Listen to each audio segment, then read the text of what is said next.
welcome to our on-demand webinar on the interpretation of instruments. Molly and I presented this to DFW Alta, and we are now bringing it to our OG Energy Education Series.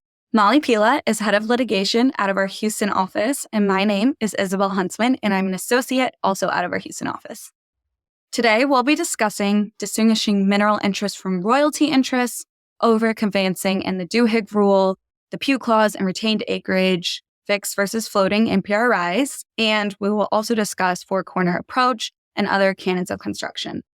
Thank you so much for tuning into our broadcast. Enjoy. So I'm going to jump into mineral interest versus royalty interests. I want to back up just a second and talk about property ownership as a whole, right? So you guys may have heard all about the bundle of sticks. The bundle of sticks is a metaphor from Aesop's fable.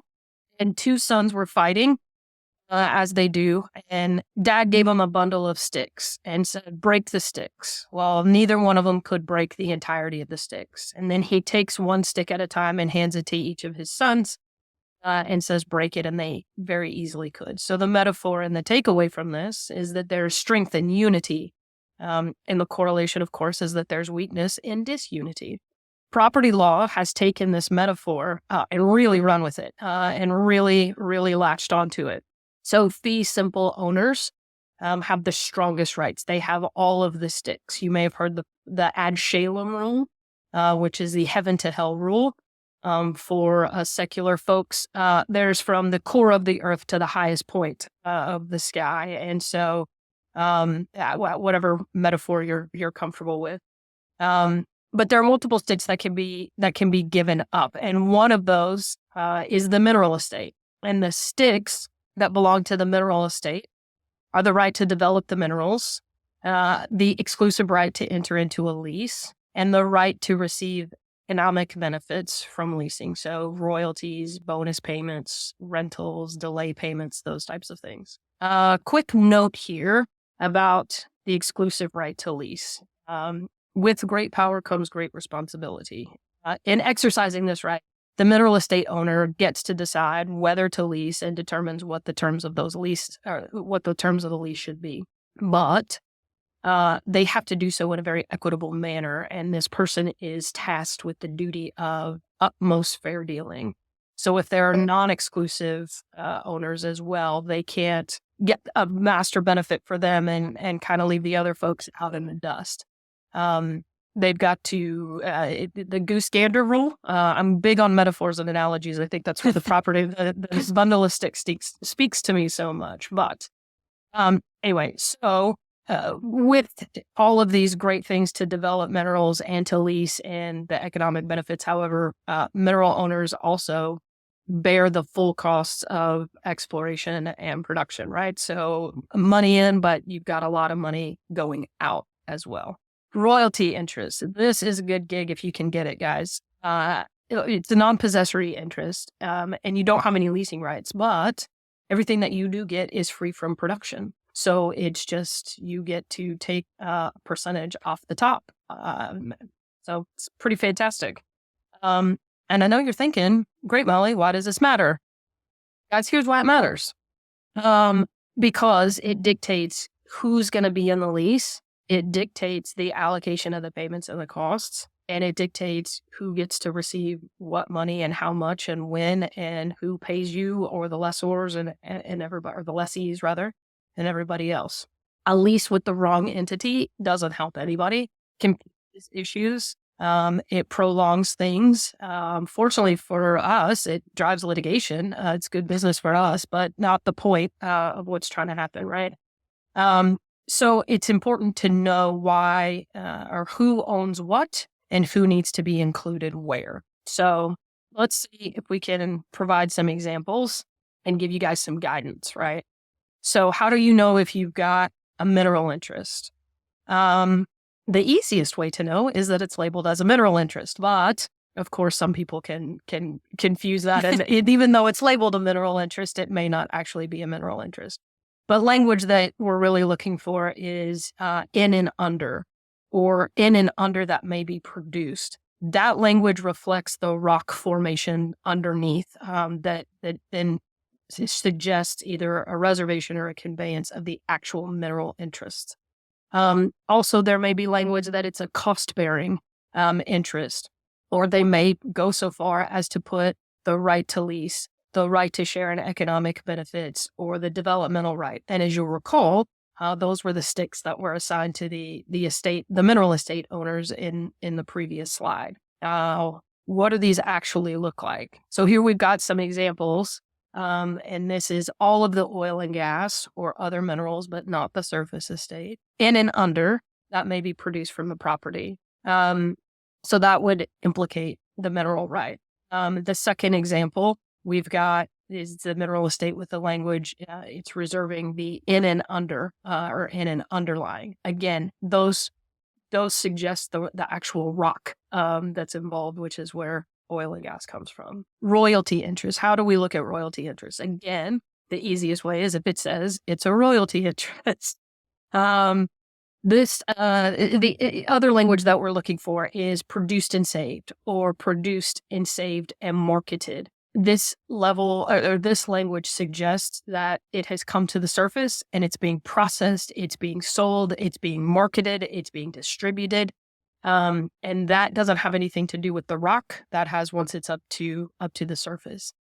Other language, again, will be non-cost bearing, remembering the slides that we just looked at. Non-cost bearing, but calls for a percentage of the gross proceeds. Again, if they indicate there's no right to lease, there's no right to delay or bonus or rental payments or anything, all indication that those are royalty interests that are either being conveyed or reserved. So here are some additional examples. Here we've kind of highlighted the language here that talks about produced and saved. And again, even within that language, it talks about marketing. It talks about some different things that, again, is the after it gets to the surface that implicates it. The second example talks about gross proceeds, again, indicative of the royalty interest. It defines gross proceeds as for a royalty payment purpose. And this one too, it says, if we read down, the gross proceeds realized from the sale of such gas, free of all costs and expenses, right? So they're not responsible for any of those costs or expenses. Again, clear indication that this is a royalty interest and not a mineral interest.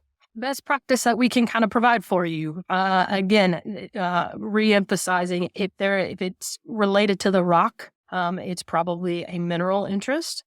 And if it is related to production, it's probably a royalty interest. Again, they can be mislabeled, so you may need to kind of use some context clues that are here. And I'm sure I could fill the rest of the time talking about how all these things go wrong, but we won't. Anyway, just be careful, and these are some tips. Okay, Isabel's going to talk about overconveyance now and Duhigg. Alrighty, now that we know what a mineral interest is, let's talk about overconveyances in mineral interests and the Duhigg rule. So an overconveyance occurs when the total of the fractional interest reserved and conveyed in a conveyance of a particular tract is greater than 100%. But a sum of a total fractional interest cannot be greater than 1. So how do we deal with this? Well, let's go through an example of an overconveyance. That conveys Blackacre to Brad, but reserves a 1/4 mineral interest. Brad then conveys Blackacre to Emily, but he does not mention Zach's previous conveyance. But Brad purports to reserve a 1/2 mineral interest. So now Emily's under the assumption that she owns a 1/2 mineral interest. Now, how does this shake out? 1/4 interest to Zach, 1/2 to Brad, and 1/2 to Emily, which is an overconveyance because now we have a sum total of 1 1/4.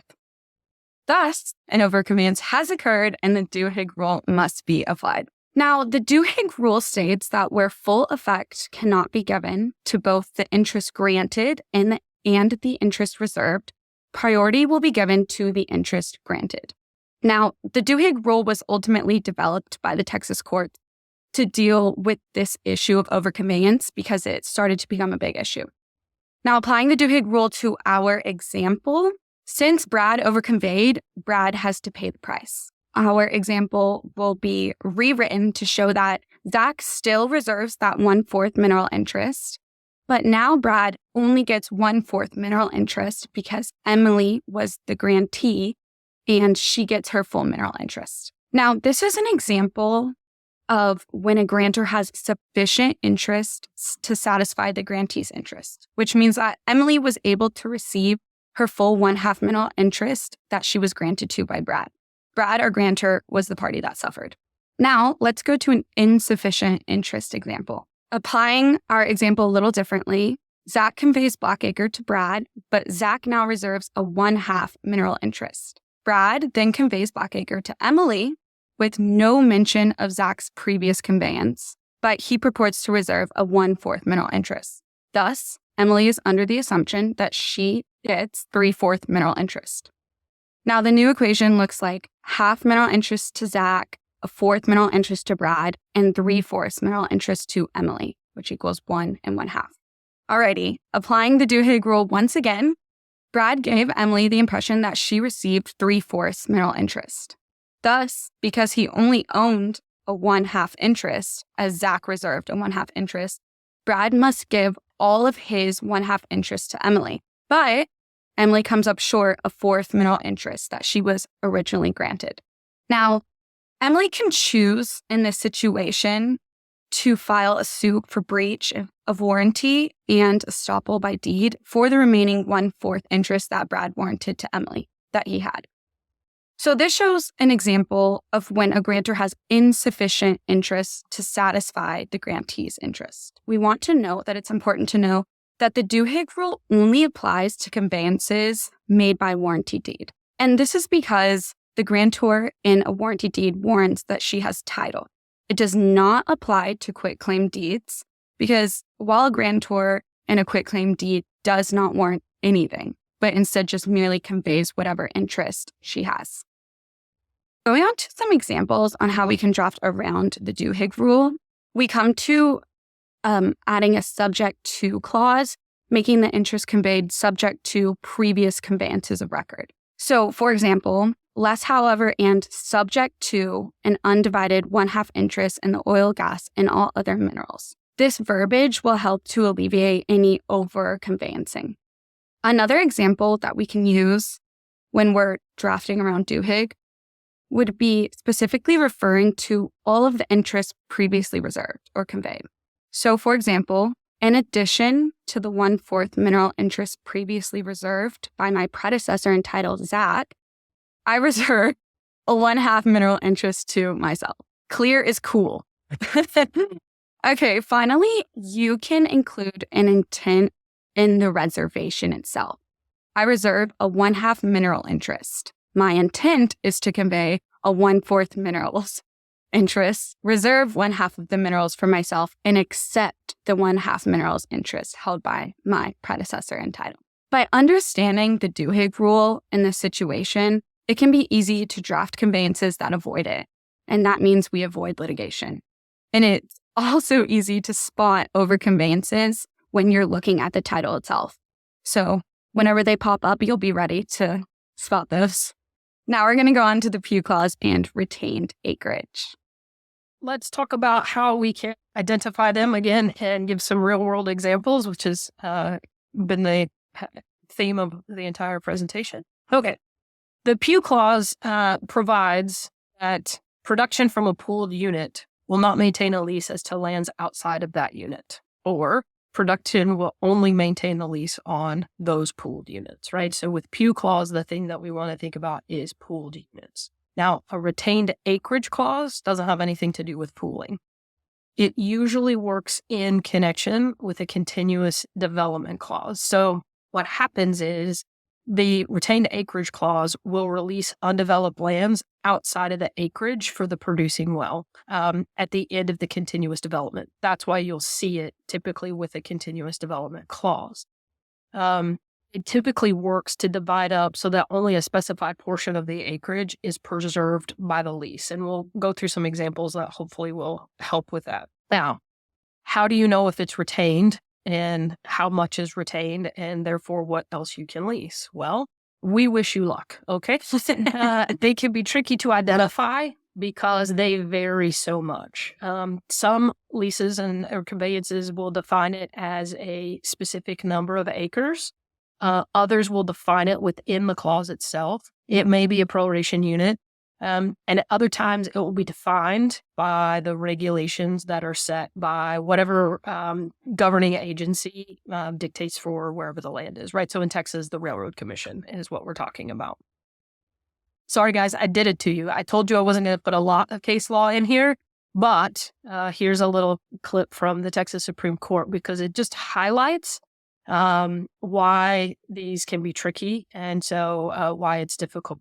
So the Texas Supreme Court says and defines retained acreage clauses come in many different shapes and sizes and forms. And the effect of any particular retained acreage clause depends on the terms that the parties freely chose. And there's no one size fits all for proper construction. And each retained acreage clause must be construed on its own under the governing principles of contract interpretation. Thanks, Supreme Court. That's helpful. What it does provide us is a little bit of an out as to why you keep hearing us say probably, likely, should, implicates, suggests. Because of this, there's no one size fits all.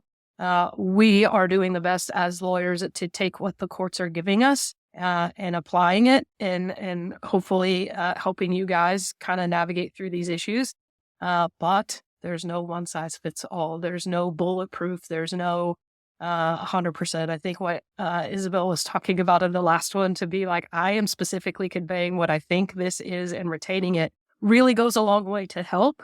But again, courts will do what the courts will do. So, all right, let's jump into some real world examples that we've come up with, right? So here's a retained acreage example. If this lease is canceled for any clause, it shall nevertheless remain in force and effect as to sufficient acreage around each well. So this is a retained acreage example, and it talks about what that is. And so here it's the maximum unit applicable under government regulation. So assuming this is a Texas lease, it requires you to know what the Railroad Commission allows for the maximum unit.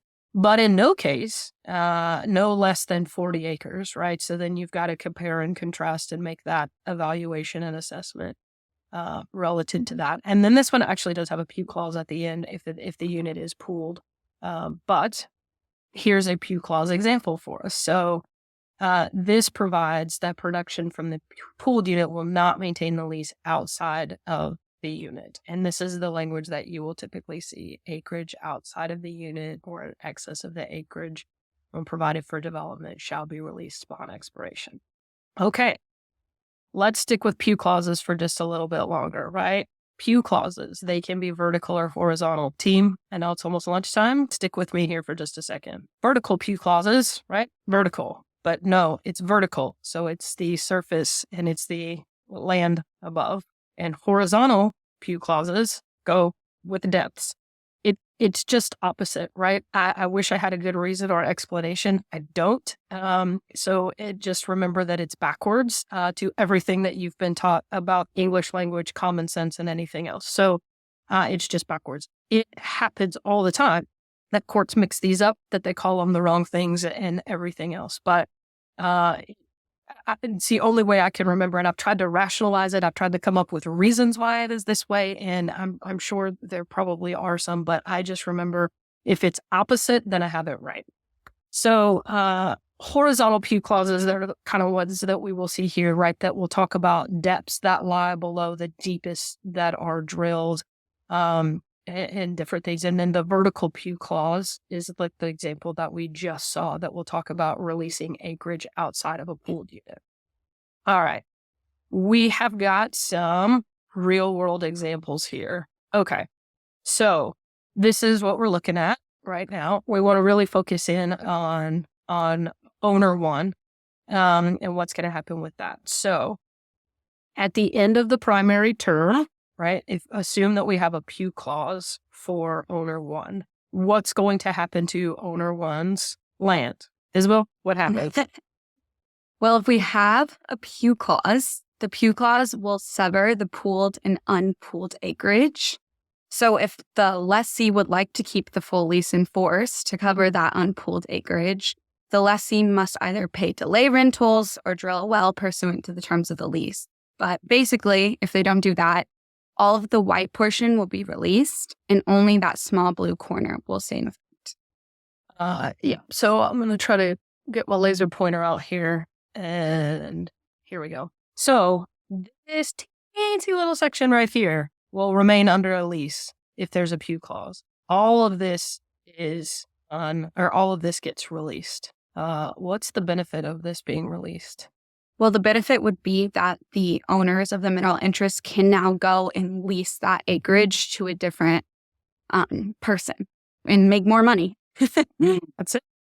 Okay, so now what happens to that land if there's no pew clause? Well, if there's no pew clause and the lease covers the entire Tract 1, then it will stay in effect even though that pooled unit is only that small portion of the corner. And that's undesirable, to say the least.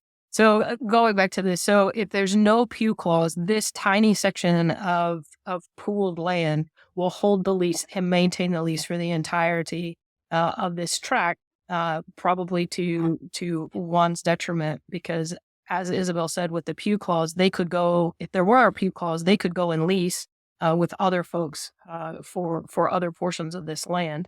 And so this is a pretty significant situation as to why pew clauses, the presence or absence of them, are really important. And when trying to get leases, to know whether or not they can lease those lands or if they're subject to another lease.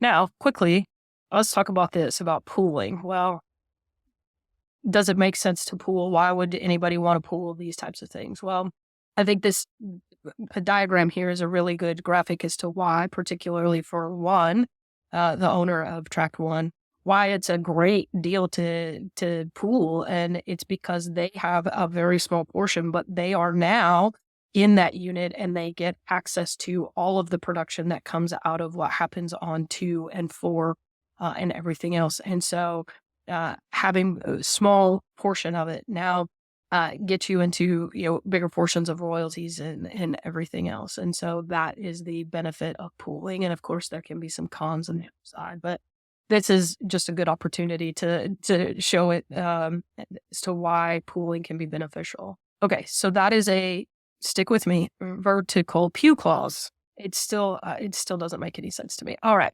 so now a horizontal pew clause. Horizontal. So this is the same issue, but now we're talking about depths below the surface. So, all right, we're going to go with here we have Tract 1 again, which is the entirety that we've got in the box there. What happens if there is a pew clause, Isabel? If there is a pew clause and the pooled unit is that blue portion of the land with the well being the arrow, then everything underneath that well will be released. So they'll be able to go and lease the deeper depths.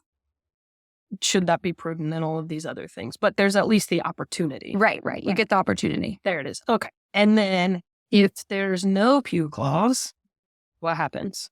All depths are held by that lease. So you do not have the opportunity. Goodness. Okay. So again, these are just some examples and some to highlight why and how pew clauses can hold leases or not, and to know what lands can be or what depths can be leased. All right, buddy, I'm turning it over to you for the fixed versus floating royalties. And I say this tongue in cheek. It has just been such a hot topic in litigation with courts. And so I wish you well, my friend. Thank you. As Molly said, it is a dumpster fire that has led to much litigation. Well, yes. So let's go on to fixed versus floating NPRIs.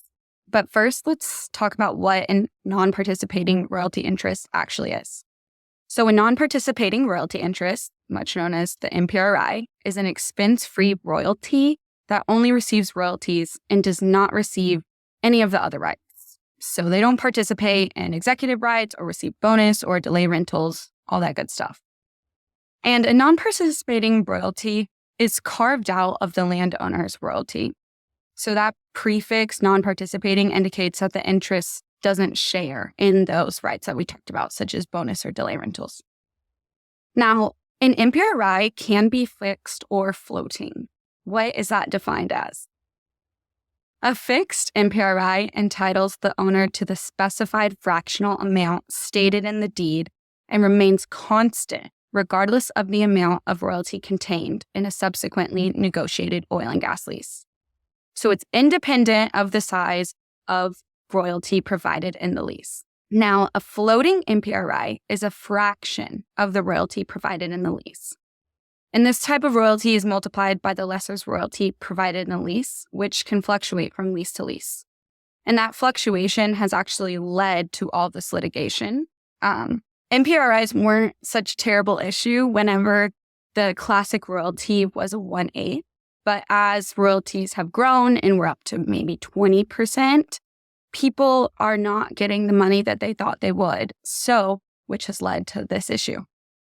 Now, when you're determining fixed versus floating, we have to look at the language of the instrument. That's crucial. So, for example, fixed NPRIs tend to possess language that provides the royalty of an exact calculable quantity, such as 1/16 of oil and gas produced. Now, floating NPRIs may provide any description, including of royalty, which would be multiplying the interest by the royalty. So, for example, taking that 1/16 again, 1/16 of the royalty of oil and gas produced. So you can see that small nuance makes a big difference whenever we actually put pen to paper. Here, we can see that big difference. So fixed NPRI, 1/16 of oil and gas produced at $100 a barrel. So that would be 1/16 times $100 a barrel. You're making about $6.25 a barrel. Okay, cool. Now, floating NPRIs, 1/16 of the royalty of oil and gas produced at $100 a barrel. Well, let's say that royalty in the lease is 1/8. So now our equation looks a little bit like 1/16 times 1/8 times that $100 a barrel. You're coming out to 78 cents on the barrel. And, the math works out. That's an eighth of what you would have described if you had the fixed NPRI. And people are not too happy when they get an eighth of what they were supposed to get or what they believe they were supposed to get. Now, for example, too, this is a big issue because there's usually a lot of money at stake when it comes to NPRIs. NPRIs, why someone would want to be an NPRI owner, it's because they're just along for the ride. An NPRI runs with the land. So if the land produces, they get something. Now, let's look at some examples of what the courts, who are very iffy, has stated is fixed and floating. Fixed NPRIs, the courts have said in Texas, look a little bit like a 1/4 royalty in all gas and other minerals, a free royalty of 1/32 of the oil and gas, and 1/2 of 1/8 royalty interest. This is an example of, hey, we can calculate it right now. We don't have a floating word verbiage there. Now let's go over to what floating NPRIs look like. Well, we can have 1/16 of all the oil royalty. So we don't know what that oil royalty is. The undivided 2/3 of all royalties, still not specified. And then 1/2 of the usual 1/8 royalty. This is a little bit weird because this seems to be calculable, but the courts kind of determined that the usual 1/8 is more just a phrase that was put in because 1/8 royalty used to be the usual, but now it's not. So that's weird. And, there's been a lot of issues, like Molly said, about litigation. And the courts kind of left it stagnant in the courts and didn't make a big decision. And when they started to make decisions, they started to flip-flop on each other. So that's why we're still having to deal with litigation on fixed versus floating royalties. There was just touching on what Isabel's talking about, there was a case that was decided, I guess March of 2023, the Van Dyke opinion. Maybe some of you guys have heard of it. And there's a big debate about, it's a Supreme Court case. And that basically is thankfully, the Supreme Court acknowledges that it's not a math problem and that it is a legal construction issue because it's 1/16 of 1/8. Or I'm sorry, 1/2 of 1/8, and everybody's saying, well, it's 1/16, and the court says, no, that's not it. And they actually kind of defined that 1/8 is just a term that everybody knew meant the entire mineral estate, because in deeds from the 30s and the 40s, and even back into the 20s, the 1/8 just was synonymous with the entire mineral estate. And so the court looked at various different things and created a rebuttable presumption, which means that we're gonna assume that you meant half of the entire mineral estate unless there's some other ways to kind of get around it.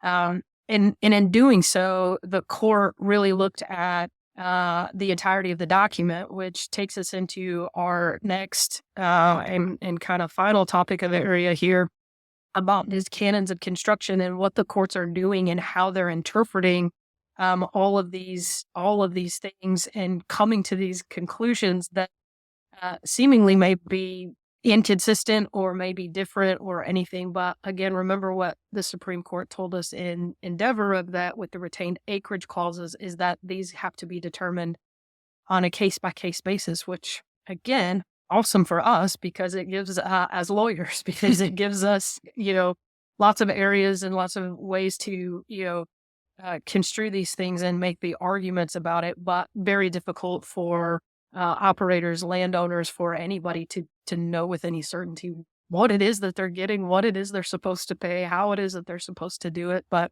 have confidence in the courts that we'll get somewhere, some for a little bit, and then something else will change. But anyway, okay, let's talk about the four corners approach and some other canons of construction. There we go. Uh-oh.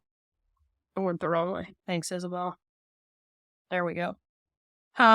So the four corners approach is, as the name applies, is that because there are no hard and fast rules and that the Texas Supreme Court is starting to really kind of get away from that, they are looking at the four corners. So whatever is being addressed, the deed, the lease,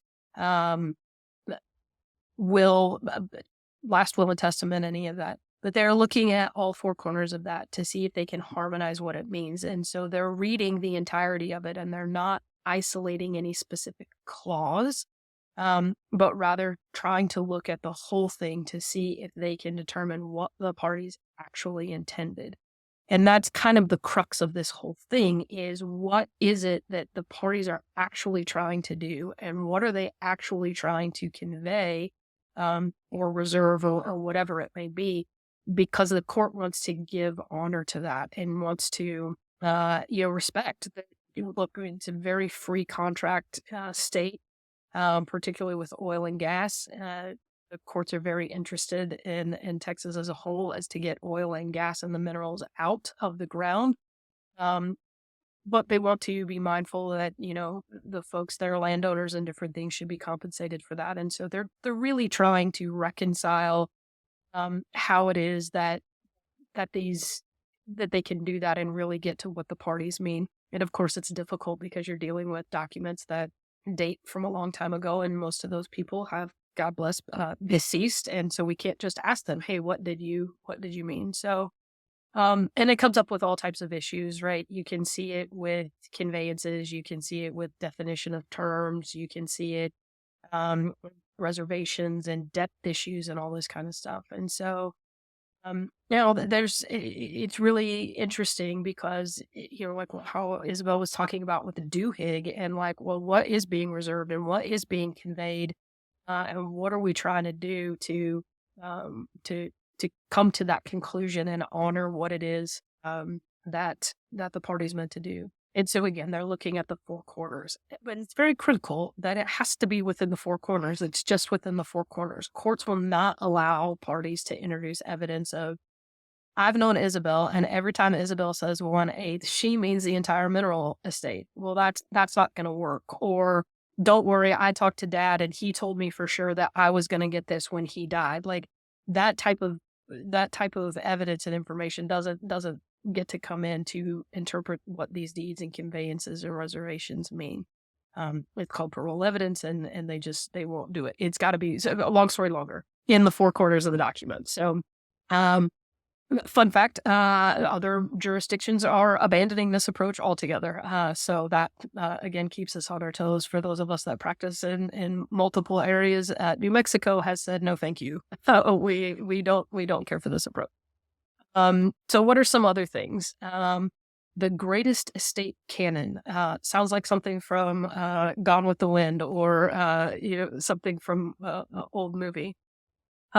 This applies when there's no limitation or on the size or of the nature of what's being conveyed. The courts will say, "Great, you didn't care to limit anything, and so you are literally giving away the farm." And they will construe that the grantor is giving the entirety of their interest to the grantee.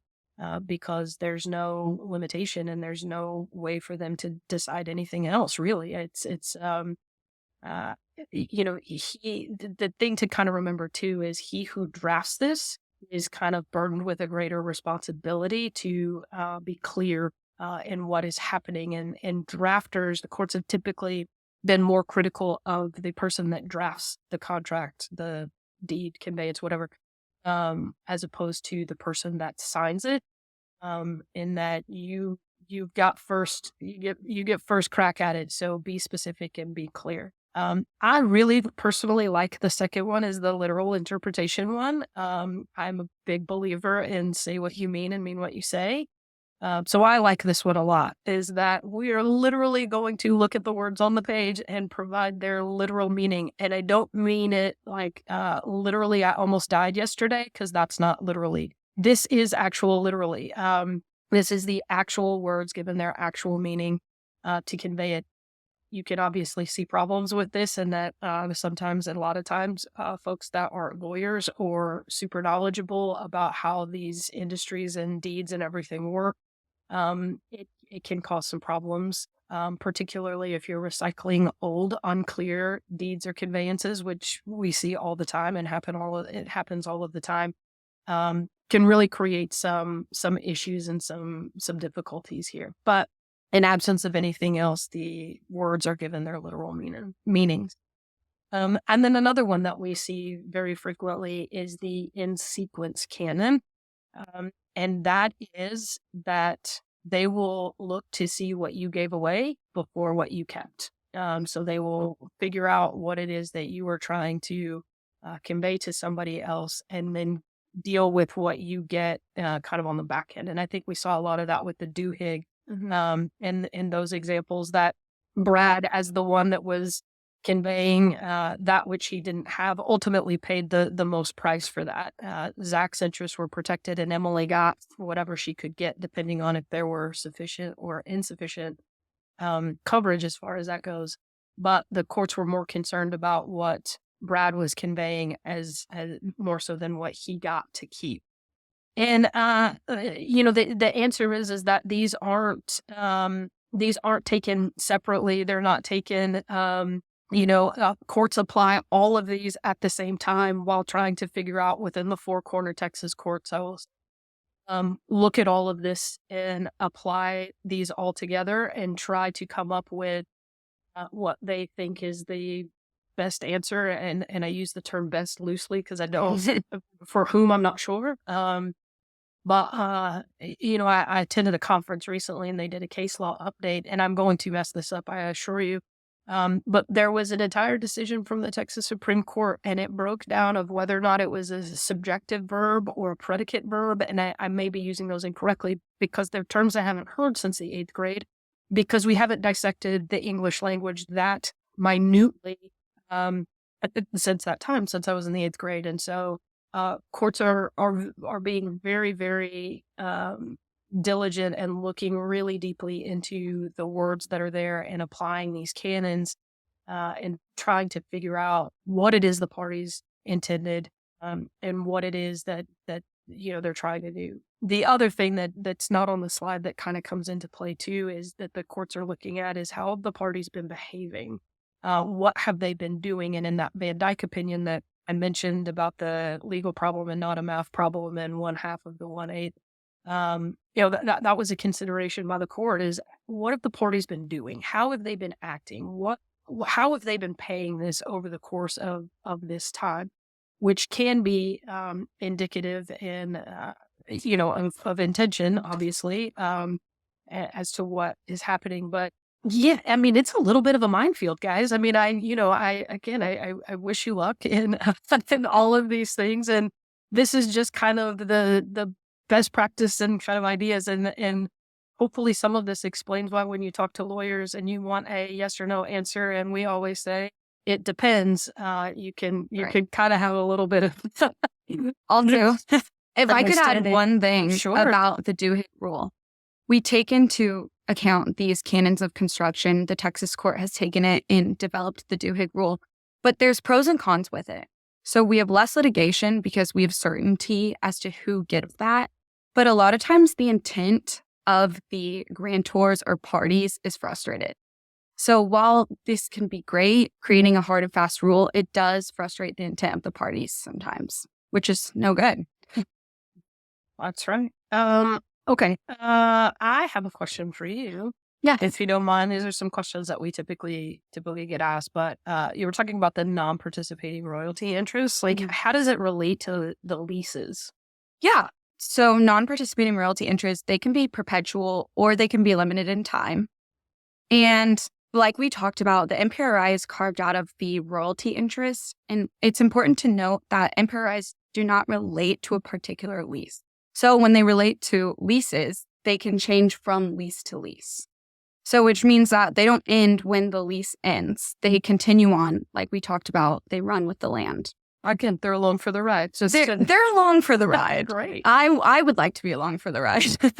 Good gig if you can get it, team. They never had mineral interest or royalty interest owner at any job fair or career day when I was dream in high job. School.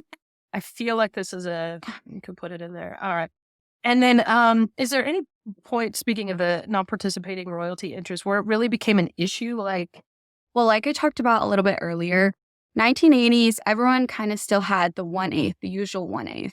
And it was kind of looked over whenever the fixed and floating came up because they just kind of pushed it aside. Hey, we're dealing with the usual 1/8. We'll get to it when we get to it. But then the big pivotal moment was whenever it was no longer the usual 1/8.